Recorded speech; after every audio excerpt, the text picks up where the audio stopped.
Hello, and thank you for joining us today. I'll be moderating today's call with the two experts who I'll introduce shortly. So every year, Teleport conducts a survey that gathers insights of the state of secure infrastructure access from the market. And today we'll be discussing some of the insights and the results of the data that we collected. As we go through the conversation, you'll see a QR code on the slides. If you want to download the survey, you can use the QR code to do so. Or you can click on the Docs tab to the right, upper right of the screen, and you can get a PDF of the report there. And if neither of those work for you, we'll email you a link after the event. So don't worry, you can certainly get a copy of it. We'll take about half an hour for the core conversation today, followed by about 10 to 15 minutes of Q&A, and you can log a question in the Q&A tab to the right of your screen as well at any point during the conversation. So without further ado, joining me today are Ev Kontsevoy, co-founder and CEO of Teleport. Hello, Ev. Good morning. And Jack Poehler, principal analyst at Paradigm Technica. Hello, folks. So thank you for being here today. And let's see, I need to share my screen for the presentation. So just a second while we'll do that. Oh, wait. So to open the discussion, we're going to open with an introduction with a foundational question. What is secure infrastructure access? So Ev, let's start with you, and then we'll follow with Jack. Secure infrastructure access, if you just decompose it into two components, the infrastructure, what we're talking about here is all of these technologies that exist in data centers and cloud environments, like servers, Kubernetes clusters, databases. The list goes on and on and on. We have a lot of different tech, and access in the context of this conversation means basically all four pillars of access: the secure connectivity or network security, authentication, authorization, and audit with observability. So how do you have those implemented for all of your cloud technologies? This is what we're going to be talking about. And I think it's important when we think about infrastructure and infrastructure access is to differentiate that from what we would traditionally think about as access identity and access management, which is access from a normal user to your applications to do your day-to-day applications, whether it's on-premises applications or your SaaS apps like Salesforce or something like that. That is sort of just application access, and we're looking at sort of getting access to the systems that are running those applications underneath. Terrific. So hold on, I'm just trying to get back to the slide presentation here. Okay, so let's go to the first data point. So we pulled our survey respondents and asked them, is secure infrastructure access getting more challenging, not, it's kind of neutral, less challenging? And 74% said that it's getting more challenging. So we'll start with maybe a poll to the audience and ask, does this data point surprise you, or are you seeing something similar in your own organizations? And then Evan and Jack, do you have any thoughts on the scope of this number? Well, I'm not surprised, because if you ask anyone working in tech about, hey, is XYZ becoming more challenging, the answer will always be yes, because we are lucky or unlucky to be in an industry where the level of complexity is always increasing, which only makes sense because, like, as an industry, like, we are forced to process more and more data to deliver more and more value to our customers. So therefore, we have to use more and more powerful technologies and more of them. And every time you put something new into an environment, you have to think about how you're going to secure this workload. So yes, I'm not surprised at all. And I'd say, something that you said I think is very important is it's delivering more value.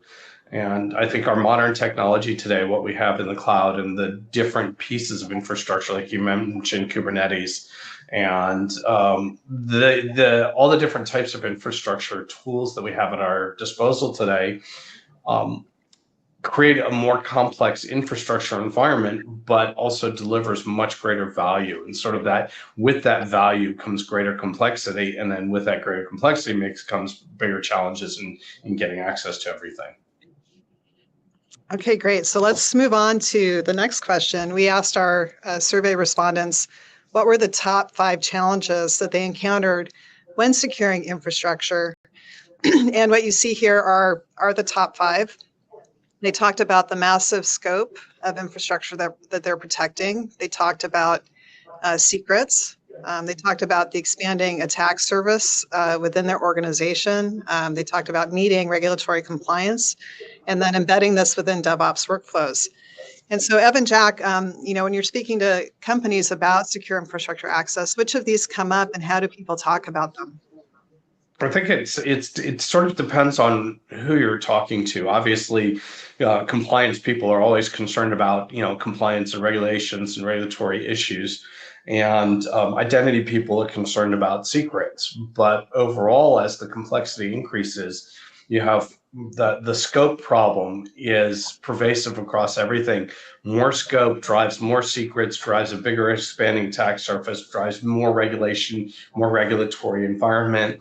And then, DevOps, I sort of think hangs on the side. And for me, DevOps is a change in the paradigm of how we interact with the infrastructure. And that change of how we manage it and how we think about it and do things through an automated fashion increases complexity even more, because now instead of a human at a keyboard working on something, you actually have infrastructure as code. You have agents working on behalf of humans, and those agents also have to have access to do anything and everything in the environment, and that just makes it even that much harder.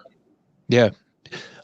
So I have very similar impression on this, but the interesting thing is that support for DevOps, it's an interesting topic, because as I'm meeting technology leaders at different companies, I sometimes hear when they jokingly say, just don't tell me that you're going to make me even more secure. We're pretty secure around here. Like, our problem is, and then sometimes, actually quite frequently with increased frequency, they're saying our problem is now, like, with all the security measures in place, like, people cannot do anything. So with so much red tape and so much, like, if basically layer all of the security solutions that companies invested into, it's just impossible to get anything done. And it also creates a really terrible incentives for engineers, because like, I personally met and spoke to engineers at some of these companies who basically say, like, hey, like, our official kind of policy on security is so strict that I have to deploy my own bastion host to actually get anything done. So you do have this kind of security theater problem where security tools deployed without consideration for productivity, they create incentives for engineering teams to actually building backdoors into their own infrastructure. So I'm glad to see that this is now a recognized problem, because look, it's been with us for years, by the way. Finding the right balance between security compliance and engineering productivity is now a top concern. I'm really happy to see that. I think there's the other thing to think about too is, you said that these things have been around for a very long time, and they have, but our infrastructure is changing very quickly with cloud DevOps, right? And infrastructure as code. Things change and move very quickly, and the regulations haven't caught up to it. So a lot of the policies that people are enforcing today come from an old way of thinking about it and not really understanding what a modern infrastructure looks like and how it behaves and operates and how people access it. Yeah, you mentioned earlier, like, in really interesting topic about that the infrastructure is now quite more and more frequently is created with code, but the policy and access controls, like, almost never configured through code. So that's one of the reasons why people are struggling to connect the kind of traditional legacy privileged access management tools or network security tools with modern elastic, programmatically defined infrastructure. Exactly. All right, fantastic. Okay, so we also asked respondents to rate the importance of securing access to competing infrastructure against some of the other major IT initiatives that they had within their organization, like digital transformation and improving the customer experience and innovating with emerging technologies, all of which are pretty broad and far-reaching initiatives. How do you see secure infrastructure access stacking up in terms of what you need to do to begin benefiting from the initiative?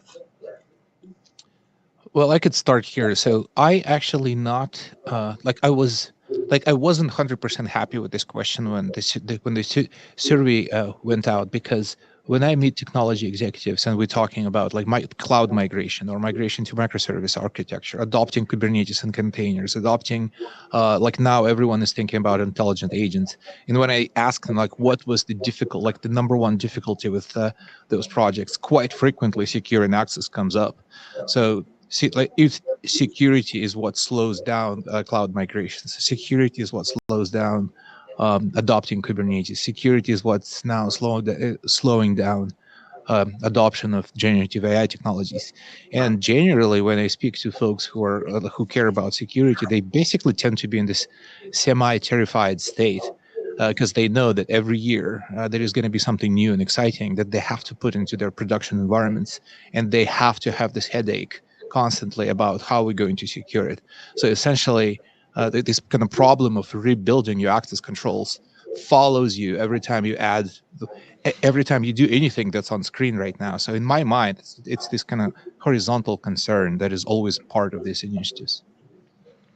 Yeah, and I think the way I look at it is, despite all the problems we have with things like ransomware, one of the best things that ransomware ever did for us is it raised the awareness of security to a level of the C-suite where, your grandmother, my grandmother now understands that ransomware is an issue that we have to think about and deal with.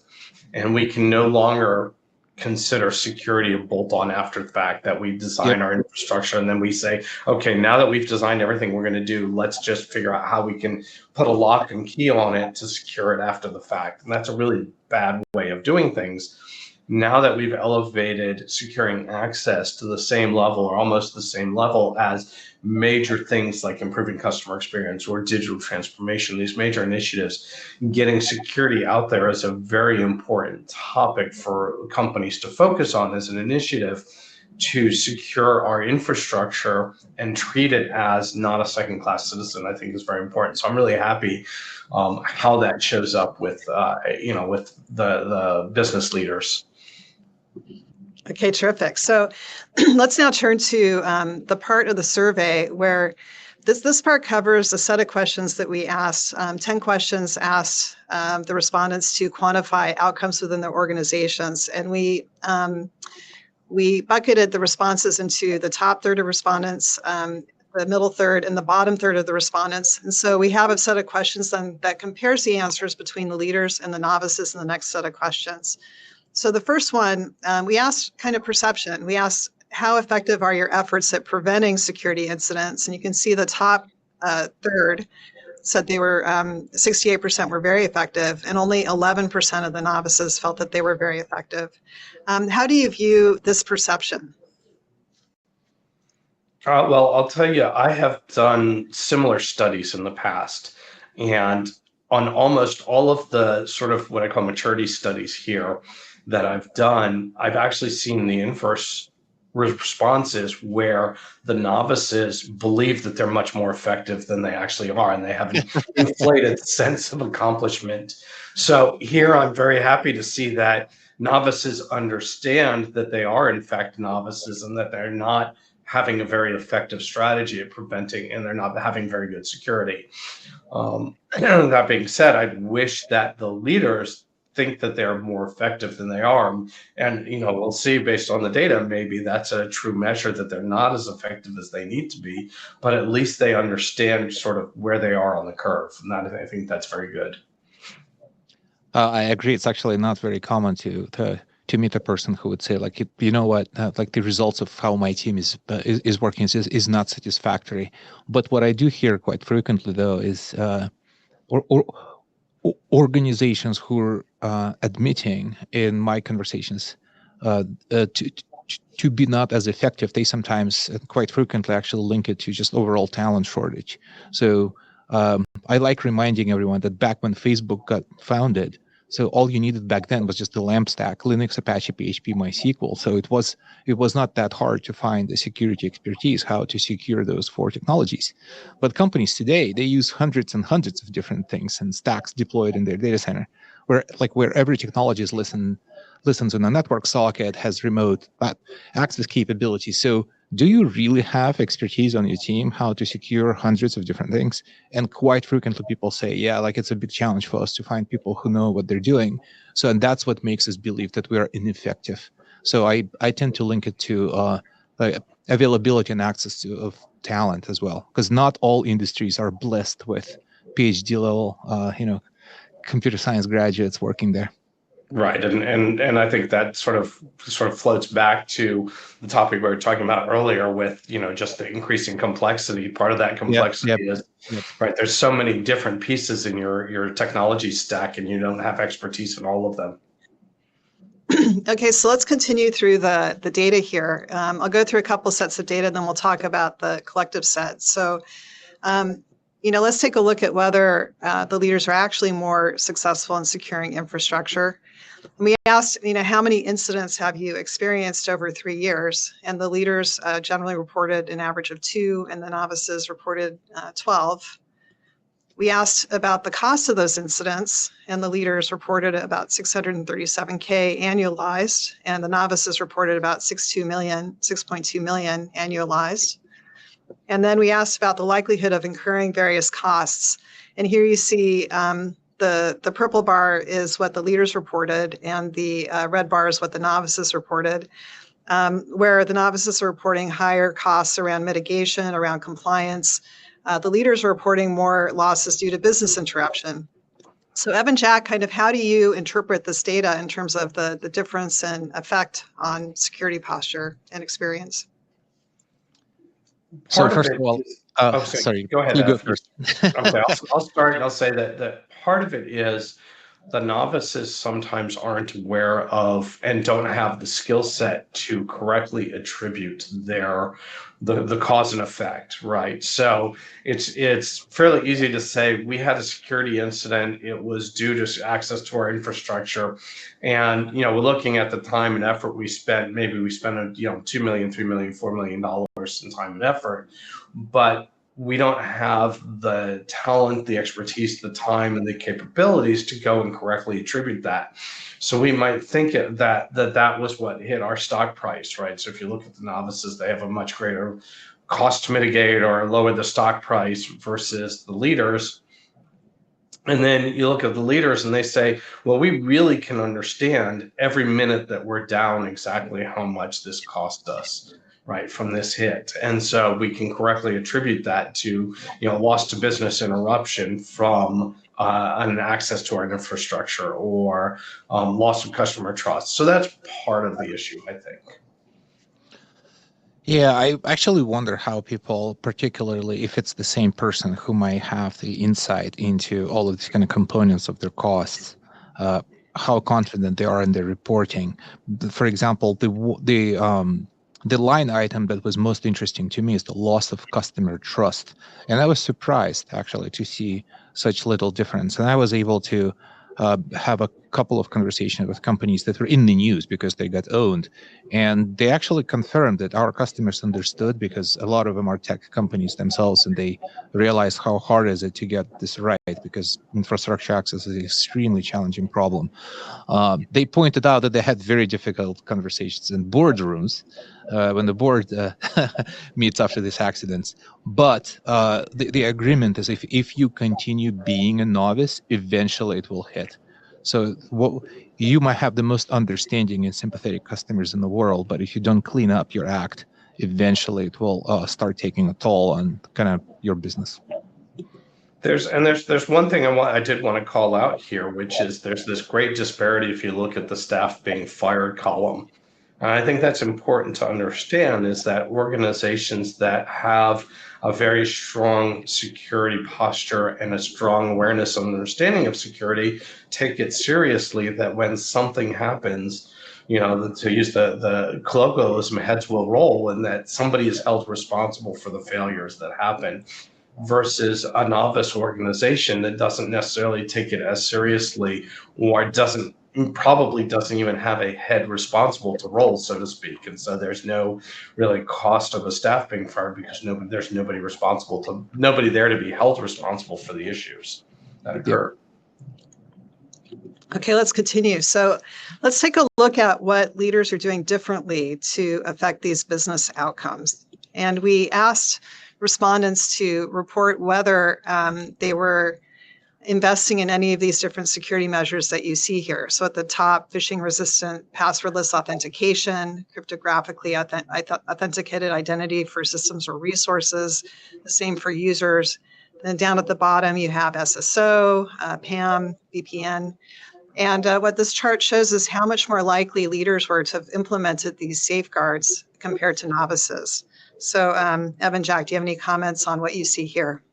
I do want to point out that the visual representation of this might be a little bit confusing because it might appear that SSO is not important. No, SSO is super important. Actually, maybe it's even helpful to read it in reverse. Like at the bottom, you have the table stakes. Like you have to have SSO. Like Right. almost everyone has it, right? So it's more like from kind of less common to more common, and it is so. It's also interesting that I'm happy to see that zero trust networking and VPN are now being kind of reported as the same kind of group of technologies, because at the end of the day, they solve the exact same problem, except maybe obviously zero trust approach is more modern.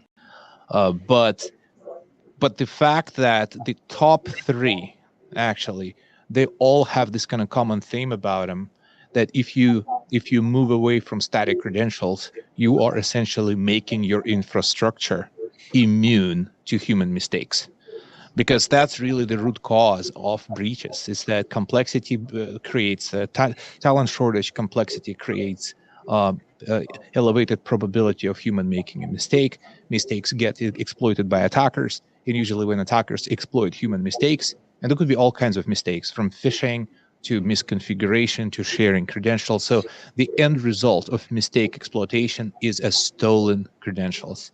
That is really the first thing that most attackers try to do, is to get a hold of someone's credential that they could later use to move laterally and attack you elsewhere. So by moving away from credentials that could be uploaded, downloaded, stolen, or cloned, in other words, by using credentials that are tied to physical properties of hardware and biometric and cryptographically tied to hardware, that removes that attack vector, which essentially makes your infrastructure highly resilient, almost immune to bad human behavior. That's, I think, what I'm seeing, the kind of common trend here. I agree with you, and I think you're right. If you look at sort of the bottom 5 or 6, we would call them table stakes, and I agree. But I'll call out, because it's a pet peeve of mine, multi-factor authentication. And this here says leaders are 36% more likely to have implemented multi-factor authentication than the novices. At this point in the industry, it's implementing MFA is so easy. As a security leader or a CISO, if you don't implement MFA for your environment, you really shouldn't have the job at all, right? It's a basic requirement, and it is so important to preventing the social engineering attacks that password-based authentication is, subject to. But at the same time, sorry for interrupting. I do want to make an important point that, like, in several postmortems that companies that got owned published, they did have MFA everywhere except this one little corner over there where they forgot. That's exactly the cost of complexity, that essentially you have your security functions siloed across many different workloads in different corners of your infrastructure, which kind of, like, again, this is what complexity does to you. So you need to consolidate. Sorry, I just couldn't resist. No, I absolutely, and that's a very important point. We'll hammer back on that again and again, that we're dealing with a very complex environment. It's a very large scale environment, and understanding what you have before you secure it is very important.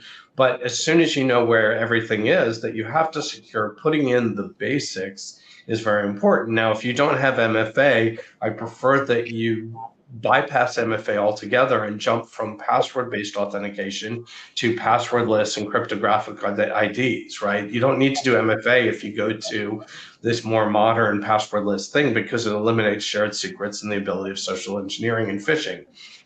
If you're still stuck with it, then the very first step you should do is MFA, and then worry about, zero trust and networking and VPNs and IGA and ITDR and PAM and some of those others. Yep. But put the most basic lock on the door first before you go take the next steps, or skip the basic lock and go to the most secure lock possible is sort of my guidance. Okay, let's continue. So, of course, the industry is talking quite a bit about AI, and does that change the game? What do we do about AI? AI changes the game drastically in terms of social engineering, not necessarily in direct access to a device, but much more so in credential resets. So it's the biggest AI impersonation attacks are in convincing your IT teams to reset somebody's access credentials. Say, I can't find my password. I don't have access to my cell phone. Can you reset and give me a new password so I can get into the system because the system is falling apart and it's a break glass emergency, yada, yada, yada. And using AI impersonation to do that. And this has actually been around for 2+ years now, that people have been able to use AI to mimic voices and now even mimic a video stream that looks like the real person to convince IT to reset your credentials. So it's a huge threat. I'm very concerned about that. And that's why moving away from password-based authentication, I think, is very important. I do want to, first of all, I agree with everything Jack says, but I do want to point out that availability of AI technology and the drop in cost goes far. It has far deeper consequences that just AI impersonation, because oftentimes, like the old school or traditional school to mount a successful identity attack in an organization also includes a stage where attackers are observing your organization. They're learning about you. That's actually expensive. So you have to have multiple people monitor activity of your employees on social media, for example. So they try to understand what's happening. So they're gathering context about your organization, and then they reach out. So for example, imagine you have an all hands meeting with 5,000 employees where you're announcing a migration to a new HR payroll system, or you announcing migration to a new benefits system that all employees are going to be using. So like in the old days, attackers would monitor employee activity on social media, try to learn about this event. So then someone can call into HR and pretend to be an employee concerned about the migration. So an HR would trust that person instantly because we just made an announcement. Of course, someone is calling. And so this is how you gain trust. And then you try to trick someone into giving you someone else's credentials or whatnot, or change, for example, direct deposit numbers on some accounts and get money. But guess what? With AI, all of this could be automated. You could have a teenager sitting in Chicago suburbs with LLMs observing activities of thousands of employees of thousands of companies, and then basically flagging those that are ready to be reached out. So you don't have to use AI just for impersonation. It significantly drops, cost of mounting an identity attack, which means that the frequency of those attacks will only increase. I agree 100%. I think, all the benefits that we think about AI bringing to an organization in terms of automation and speed and the ability to analyze large volumes of data, the attackers get the same benefits in their ability to operate at greater speed with greater automation and to analyze more data. Okay, so far we've been talking a lot about security, right? So this next question is actually not about security. We asked respondents, how has secure infrastructure access affected your software development in terms of agility and go-to-market? And 72% of the respondents said that it has made their software development either somewhat faster or extremely faster. And so here I'd like to ask the question, when people are talking to you about implementing this, are they more concerned about reducing friction in development and addressing time to market? Or are they more concerned about security? Actually, it depends who you're talking to. So in companies where technology is their bread and butter, they will say that, yes, security is extremely important, but we simply cannot afford to slow down our development process. And they quite frequently elevate developer importance to be on top of security, so quite frankly. But then if you go and meet, for example, traditional banking, finance sector, like all these retail banks, they quite literally sometimes say, you know what, I couldn't care less how productive our engineers are. We simply cannot afford to ever be breached. So in my opinion, it depends. Yeah, and I hate to lean on the it depends, but it does depend. I think part of it is organizations that understand security at the beginning and design security into their infrastructure and, more importantly, into their workflows in terms of software development workflow, and have security as part of the CI/CD pipeline, um, can leverage that and make their pipelines and their development process more agile and more efficient, and get faster to time to market. If you bolt security on as an afterthought, if you develop your entire pipeline and say, this is what we're going to do, this is how it's going to do, and then you say, okay, now we've got this whole thing, how do we secure it? You end up putting in roadblocks in the middle, where security gates that control access at very specific points in the workflow that become a workflow bottleneck, simply to put security in there, and that has the effect of slowing things down. So I think it's as the organizations become more experienced and more security conscious and aware, and build it into at the beginning of the process, they will have more success in agile development. Okay, terrific. So we're now going to turn from the survey to kind of Teleport's advice about what do you do, or how does Teleport solve some of the problems that we've been talking about. And Ev, I'm going to invite you to speak to the next two slides, but before I do, I'm going to read a question that we have here in Q&A, so you have some context for how you might answer it. This person is asking, I'm now working as an SRE engineer. I don't really have a security background and will consider myself a novice in the topic. How easy or hard would be implementing and managing Teleport for a professional like me? So so we have advice on this slide, we have benefits on the next slide, and maybe you can consider the question as you answer both of these. So I would say the Teleport by itself is extremely simple system, because from a complexity of implementation, it's comparable to something like Nginx that every DevOps engineer is comfortable with.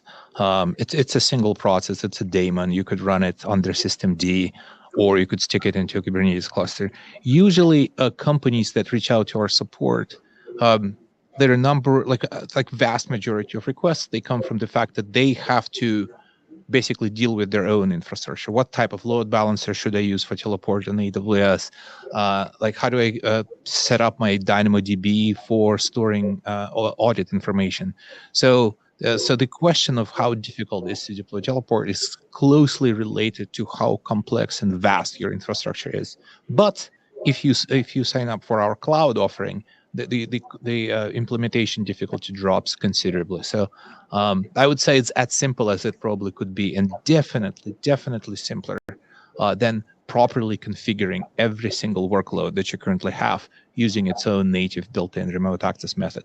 So now let's go back to the kind of our advice on how to implement best practices for infrastructure access. And by the way, I will do my best not to sound as a Teleport commercial, because I do believe that a lot of these principles are actionable even without having to use Teleport. So the first point on consolidating identity, it's directly linked to complexity. So imagine where you need to enforce policy when a certain data is being read from a database. So think how many different layers are involved in enforcing this policy.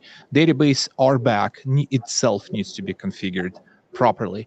If you're running on Kubernetes needs to be configured properly, because you can get into that data bypassing database security going through Kubernetes. If you can SSH into that box, then you can bypass Kubernetes and database security. So you have to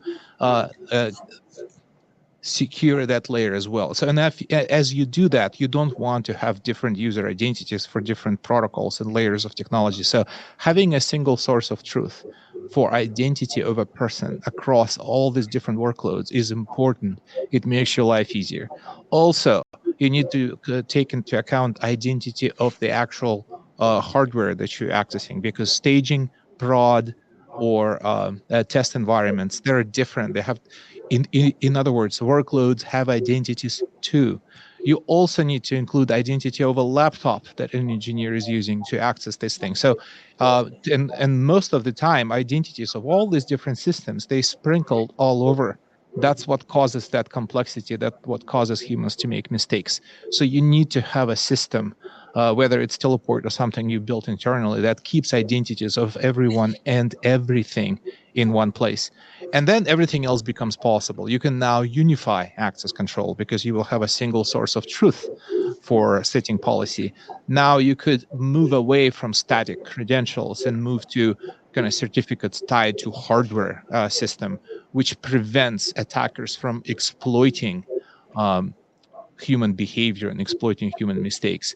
And that's what also allows you to utilize defense in depth, because you could have more and more protections, because it's now easier because all of your identity is one place, which leads to this overall unified kind of converged policy across your entire organization.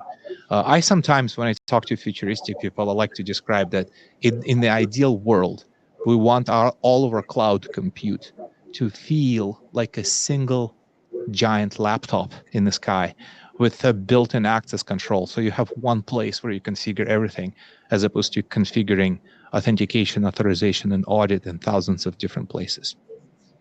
I think if you look real quickly, if you look at all of the advice that Teleport is giving, and as somebody from a third party from the outside, all of these advice, these points fall out from the challenges we've been discussing of the complexity of the environment. Consolidating identities and unify access control is about understanding and knowing what you need to secure so that you then can secure it. Infrastructure defense in depth, I think, is very important to call out.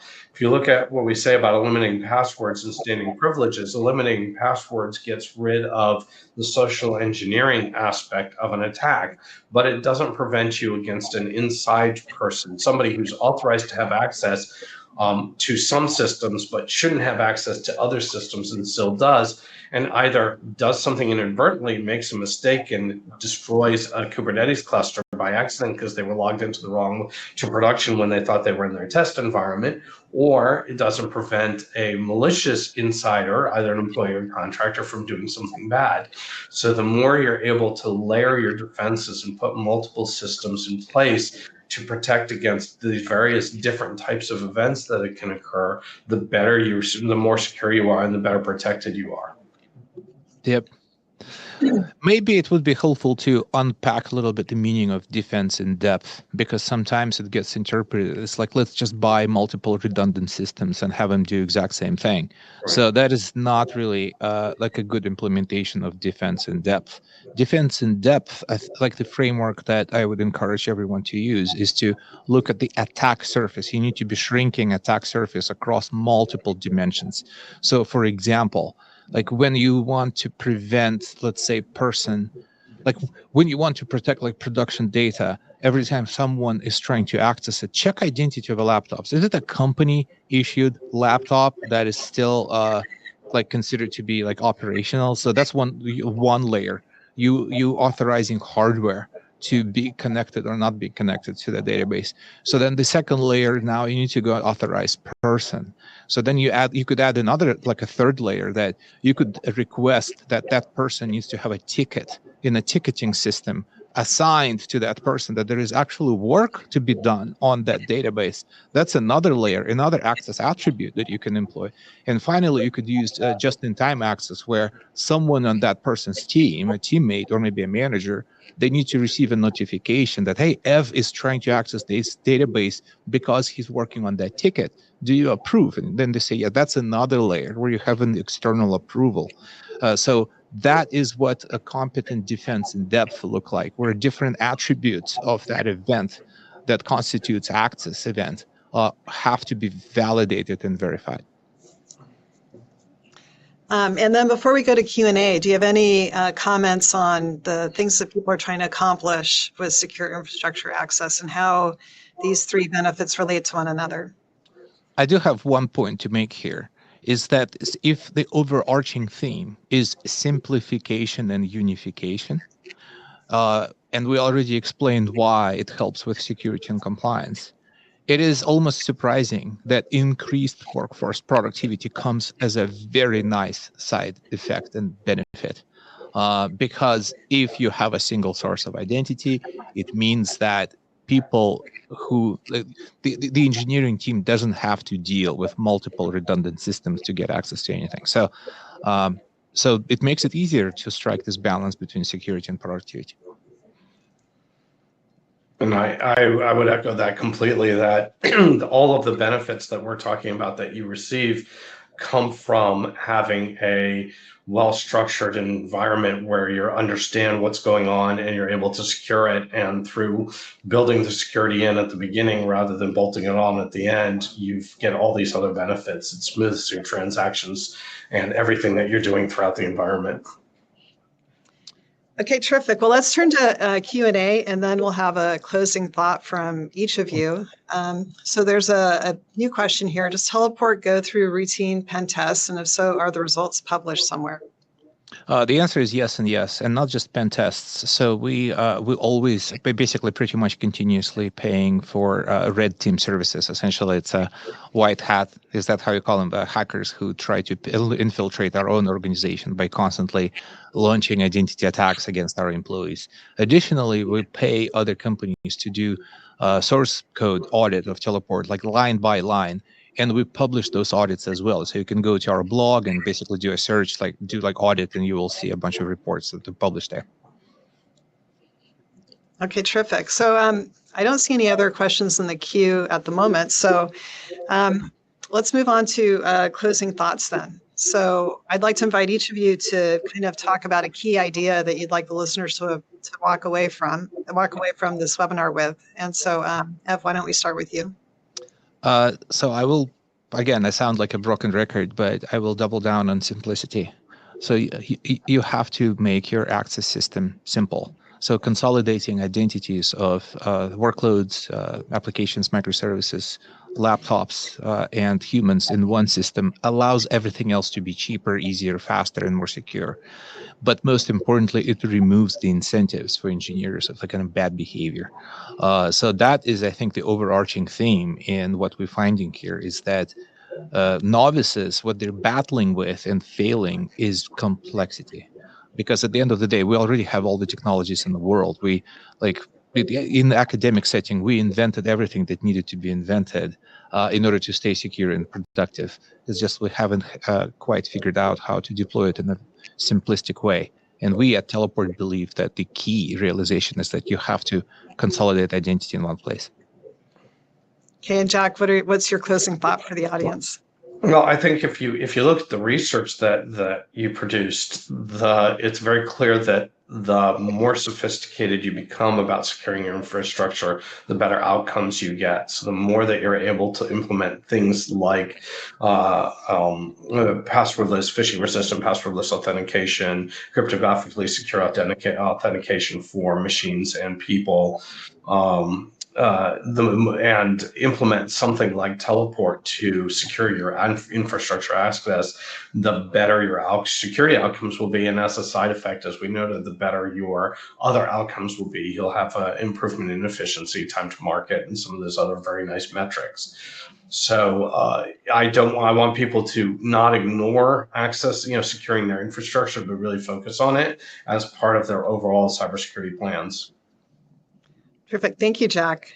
So a couple of announcements. The first one is that we do have a brief satisfaction survey, and your input here will help guide further content that we develop and produce. So we would really appreciate and invite your comments.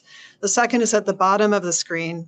You can see an invitation to join us next week for Teleport Connect Virtual. If you're unable to attend our user conference in person, Teleport Connect Virtual will allow you to participate in some of the recorded content that will be of most interest to you. So thank you for joining us today, and we look forward to seeing you again. Thank you. Thank you.